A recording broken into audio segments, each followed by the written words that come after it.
പഹൽഗാമിൽ ആക്രമണം നടത്തിയ ഭീകരർ എത്തിയത് കോകർനാഗ് വനമേഖലയിൽ നിന്നാണെന്ന് കണ്ടെത്തിയിരിക്കുന്നു. പഹൽഗാമിലെത്തിയ സംഘം മറ്റ് ടൂറിസ്റ്റ് കേന്ദ്രങ്ങളും ലക്ഷ്യമിട്ടിരുന്നുവെന്ന വിവരം കൂടി നമുക്ക് കിട്ടിയിട്ടുണ്ട്. ഭീകരർ ഉപയോഗിച്ച ചൈനീസ് നിർമ്മിത സാറ്റലൈറ്റ് ഫോണുകൾ ശത്രു വനമേഖലയിൽ നിന്ന് കണ്ടെടുക്കാൻ കഴിഞ്ഞു. പാകിസ്ഥാനെതിരെ ഇന്ത്യ കൂടുതൽ നിയന്ത്രണങ്ങളിലേക്ക് കടക്കുകയാണ്. ഇന്ത്യൻ ആക്രമണം ഭയന്ന ഭീകരൻ ഹാഫീസ് സെയ്ദിനെ പാകിസ്ഥാൻ ISIയുടെ രഹസ്യ താവളത്തിലേക്ക് മാറ്റിയെന്നും ചില സൂചനകൾ വരുന്നുണ്ട്. വടക്ക് തെക്ക് മേഖലകളിലുള്ള വ്യോമപാതകൾ പാകിസ്ഥാൻ അടച്ചു. പാകിസ്ഥാൻ FM റേഡിയോ നിലയങ്ങളിൽ ഇന്ത്യൻ ഗാനങ്ങൾ നിരോധിച്ചു കഴിഞ്ഞു. അതിർത്തിയിൽ വീണ്ടും വെടിവെപ്പുണ്ടായി എന്നും അതിർത്തിയിൽ നിന്ന് വാർത്തകൾ വരുന്നു. ബൽറാം നെടുങ്ങാടി ശ്രീനഗറിൽ നിന്ന് നമുക്കൊപ്പം ചേരും. അതുപോലെ ഈ ഭീകരരുടെ വിവരങ്ങളാണ് കൂടുതലും നമ്മളുമായി പങ്കുവയ്ക്കുക. അതുപോലെ ഡൽഹിയിൽ നിന്ന് വിനീത് വൈജി കൂടി ഉണ്ടാകും. ഇന്ത്യ ഈ കാര്യത്തിൽ അനന്തരമായ എന്ത് നടപടികൾ സ്വീകരിക്കാൻ പോകുന്നു എന്ന വാർത്തയുമായിട്ടാണ് വിനീത ചേരുക. ആദ്യം ശ്രീനഗറിലേക്ക് ബൽറാം നെടുങ്ങാടി. Good morning Balram. ശരിക്കും ഇപ്പോഴും ഈ ഭീകരന്മാർ വനമേഖല വിട്ടുപോയിട്ടില്ല എന്ന് മനസ്സിലാക്കുന്നു. ഞാൻ ഇന്നലെ ട്രെയിനിൽ യാത്ര ചെയ്യുമ്പോൾ ഒരു ജവാനെ കണ്ടുമുട്ടി. അപ്പോൾ ആ ജവാനെക്കുറിച്ച് പഹൽഗാമൊക്കെ ഞാൻ സംസാരിച്ചപ്പോൾ അദ്ദേഹം പറഞ്ഞ ഒരു കാര്യം എന്നെ അത്ഭുതപ്പെടുത്തി. അതായത് ഈ തടവറയിൽ കൊണ്ടിട്ട് എത്ര തല്ലിച്ചതച്ചാലും രഹസ്യങ്ങളൊന്നും വെളിപ്പെടുത്താത്ത രീതിയിൽ ട്രെയിനിങ് സമയത്ത് തന്നെ അവരെ തല്ലിച്ചതയ്ക്കുമെന്ന നമ്മളൊന്നും പ്രതീക്ഷിക്കാത്തൊരു സത്യം കൂടി അദ്ദേഹം പറഞ്ഞു. അത്രയും ഭീകരമായ ട്രെയിനിങ് ആണ് ഈ ഭീകരന്മാർക്ക് ലഭിച്ചിട്ടുള്ളത് എന്ന് ഒരു ആശങ്കയോടെ അദ്ദേഹം പറയുന്നത് കേട്ടു. പറയൂ ബൽറാം.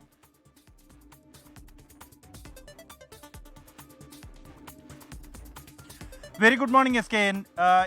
ഈ പഹൽഗാം ഭീകരാക്രമണവുമായി ബന്ധപ്പെട്ടുള്ള NIAയുടെ അന്വേഷണം പുരോഗമിക്കുമ്പോഴാണ് ഈ ആക്രമണ പദ്ധതി സംബന്ധിച്ചുള്ള പൂർണ്ണമായ ചുരുളുകൾ അഴിഞ്ഞു വരുന്നത്.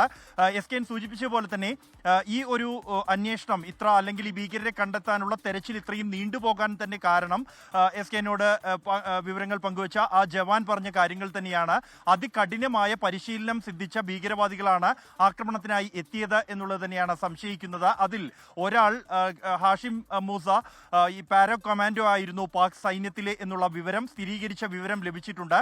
അതികഠിനമായ ഇടങ്ങളിൽ പോലും അതിജീവിക്കാൻ കഴിയുന്ന തരത്തിലുള്ള പരിശീലനം ഇവർക്ക് ലഭിച്ചിട്ടുണ്ട്. ഇതോടൊപ്പം തന്നെ മറ്റുള്ളവർക്കും അത്തരത്തിലുള്ള കഠിനമായ പരിശീലനം, പ്രത്യേകിച്ച് വനമേഖലയിൽ അതിജീവിക്കാൻ കഴിയുന്ന തരത്തിൽ ഭക്ഷണവും വെള്ളവും ഇല്ലാതെ പിടിച്ചു നിൽക്കാൻ കഴിയുന്ന തരത്തിലുള്ള പരിശീലനം ഇവർക്ക് ലഭിച്ചിട്ടുണ്ട് എന്നും ഗൊറില്ല യുദ്ധമുറ ഇവർ അഭ്യസിച്ചിട്ടുണ്ട് എന്നുമാണ് പുറത്തുവരുന്ന വിവരങ്ങൾ. ഇവരോടൊപ്പമുള്ള മറ്റ് ആളുകൾക്കും ഇത്തരത്തിലുള്ള പരിശീലനം സിദ്ധിച്ച് കൃത്യമായ ഒരു ലക്ഷ്യത്തോടെയാണ് ഇവരെ അയച്ചിരിക്കുന്നത്. പ്രത്യേകിച്ചും ഈ വനമേഖല എന്നുള്ളത് കൃത്യമായി തന്നെ നേരത്തെ എത്തി ഈ വനമേഖലയെക്കുറിച്ച് ബോധ്യത്തോടെയാണ് ഇവർ വന്നിരിക്കുന്നത് എന്നും ഏപ്രിൽ 15-ന് തന്നെ ഈ പഹൽഗാം പ്രദേശത്ത് ഇവർ എത്തി പലതവണ ആക്രമണം നടത്തേണ്ട സ്ഥലം അത് സന്ദർശിച്ച് പദ്ധതി തയ്യാറാക്കുകയായിരുന്നു എന്നാണ് വ്യക്തമായിരിക്കുന്നത്. അതിൽ ഈ പഹൽഗാമിൽ അപ്പുറത്തേക്ക് മറ്റ് ചില ഇടങ്ങൾ കൂടി ഭീകരർ ലക്ഷ്യം വെച്ചിരുന്നു. അരു താഴ്വര, ബൈത്താബ് താഴ്വര എന്നിവിടങ്ങളിലടക്കമായിരുന്നു ലക്ഷ്യം വെച്ചിരുന്നത്. എന്നാൽ പോലീസിനോ മറ്റ് സുരക്ഷാ ഏജൻസികൾക്കോ എത്താൻ കൂടുതൽ സമയമെടുക്കുന്ന ബൈസരൻ താഴ്വര തന്നെ ഇവർ തെരഞ്ഞെടുക്കുകയായിരുന്നു. ഇതിനുശേഷം കാട്ടിൽ ഇപ്പോൾ ഒളിച്ചിരിക്കുന്ന ഇവർക്ക് ഭക്ഷണം അടക്കമുള്ള പ്രാദേശിക സഹായം ലഭിക്കുന്നുണ്ട് എന്ന് തന്നെയാണ് കണക്കാക്കുന്നത്. അതുകൊണ്ടാണ് അവർക്ക് കൂടുതൽ ദിവസങ്ങൾ അതിജീവിക്കാൻ കഴിയുന്നത് ഈ വനമേഖലയിൽ. എങ്കിൽ പോലും സുരക്ഷാ സേന ഈ പ്രദേശം മുഴുവൻ വളഞ്ഞതിനാൽ അവർക്ക് തെക്കൻ കശ്മീർ വിട്ടു പോകാൻ കഴിഞ്ഞിട്ടില്ല. ഏതാണ്ട് ഈ ആക്രമണം നടന്ന പ്രദേശത്ത് നിന്നും 50 കിലോമീറ്റർ ചുറ്റളവിൽ തന്നെ ഇപ്പോഴും അവർ തുടരുകയാണ്. എങ്കിൽ പോലും ഇവരുടെ കൈവശമുള്ള ആയുധങ്ങൾ ഉൾപ്പെടെ അത്യാധുനിക ആയുധങ്ങളാണ്. 21-ാം നൂറ്റാണ്ടിലെ അസൾട്ട് റൈഫിൾ എന്നറിയപ്പെടുന്ന M4 കാർബൈൻ തോക്കുകളാണ് ഇവരുടെ കൈവശമുള്ളത്. അതിൽ ഘടിപ്പിച്ചിരിക്കുന്ന ഉപകരണങ്ങൾ അത് നൈറ്റ് വിഷൻ ഉപകരണവും കൂടാതെ ടെലിസ്കോപ്പും ഉൾപ്പെടെ ഘടിപ്പിച്ചിട്ടുണ്ട്. ഏതാണ്ട് 1/2 കിലോമീറ്റർ ദൂരെയുള്ള ലക്ഷ്യം ഭേദിക്കാൻ കഴിയുന്ന തരത്തിലുള്ള ആയുധം ഇവരുടെ കൈവശമുണ്ട്. 2 M4 കാർബൈൻ തോക്കുകളും AK-47 തോക്കും ആണ് ഈ ആക്രമണത്തിനായി പഹൽഗാമിൽ ഉപയോഗിച്ചത് എന്ന് കണ്ടെത്തിയിരിക്കുന്നു. ഒപ്പം ഇവർ മറ്റ് സാങ്കേതിക സംവിധാനങ്ങൾ, മൊബൈൽ ഫോൺ ഉൾപ്പെടെയുള്ള ആശയവിനിമയ സംവിധാനങ്ങൾ ഉപയോഗിച്ചാൽ പിടിക്കപ്പെടും എന്നതിനാൽ തന്നെ സാറ്റലൈറ്റ് ഫോണുകളാണ് ഉപയോഗിച്ചിരിക്കുന്നത്. അതിൽ ഇന്ത്യയിൽ നിരോധിക്കപ്പെട്ടിട്ടുള്ള ചൈനീസ് നിർമ്മിതമായ സാറ്റലൈറ്റ് ഫോണാണ് ഉപയോഗിച്ചിരിക്കുന്നത് ആശയവിനിമയത്തിന് എന്ന് വ്യക്തമായിട്ടുണ്ട്. 3 തവണ ഈ ആക്രമണം നടന്ന പ്രദേശത്തിന് അടുത്തു നിന്നും ആക്രമണം നടന്ന സമയത്ത് ഈ സാറ്റലൈറ്റ് ഫോണുകൾ ഇവർ ഉപയോഗിച്ചിട്ടുണ്ട്. ശത്രു വനമേഖലയിലെ ഒളിത്താവളം, ഭീകരരുടെ ഒളിത്താവളം കഴിഞ്ഞ ദിവസങ്ങളിൽ സൈന്യം കണ്ടെത്തിയിരുന്നു. ഈ ഒളിത്താവളത്തിൽ നിന്നും ഈ ചൈനീസ് നിർമ്മിതമായ ഈ സാറ്റലൈറ്റ് ഫോൺ കണ്ടെത്തിയിട്ടുണ്ട്. ഭീകരർക്ക് വേണ്ടിയുള്ള തെരച്ചിൽ ഊർജിതമായി തന്നെ പുരോഗമിക്കുന്നു. ഇത്തരം എല്ലാ വിവരങ്ങളും ഈ ഭീകരരുമായി ബന്ധപ്പെട്ട ശേഖരിച്ച ശേഷമാണ് ഇപ്പോൾ ഈ ഓപ്പറേഷൻ പുരോഗമിച്ചുകൊണ്ടിരിക്കുന്നത്. അതിനിടെ പാകിസ്ഥാൻ ഭീകരൻ ഹാഫിസ് സയ്യിദിനെ ഒളിത്താവളത്തിലേക്ക് മാറ്റിയിരിക്കുന്നു. ഇന്ത്യയിൽ നിന്നും ഭീകരവാദികൾക്കെതിരെ, പ്രത്യേകിച്ച് ഇന്ത്യ ഏറ്റവും കൂടുതൽ ലക്ഷ്യം വെക്കുന്ന ഹാഫിസ് സയ്യിദിനെതിരെ ഒരു ആക്രമണം പ്രതീക്ഷിക്കുന്നുണ്ട് പാകിസ്ഥാൻ. ഈ ഒരു പശ്ചാത്തലത്തിൽ തന്നെയാണ് ഹാഫിസ് സയ്യിദിനെ നേരത്തെ ഉണ്ടായിരുന്ന ലാഹോറിലെ വീട്ടിൽ നിന്നും ISIയുടെ ഒളിത്താവളത്തിലേക്ക് മാറ്റിയത്. കഴിഞ്ഞ ദിവസം ലാഹോറിലെ വീട്ടിൽ സുരക്ഷാ ക്രമീകരണങ്ങൾ ശക്തമാക്കിയിരുന്നു, കമാൻഡോകളെ വിന്യസിച്ചിരുന്നു. ഇത് മതിയാകില്ല എന്ന് കണ്ടെത്തിയാണ് ഇപ്പോൾ ഒരു ISIയുടെ രഹസ്യ താവളത്തിലേക്ക് ഹാഫിസ് സയ്യിദിനെ മാറ്റിയിരിക്കുന്നത്.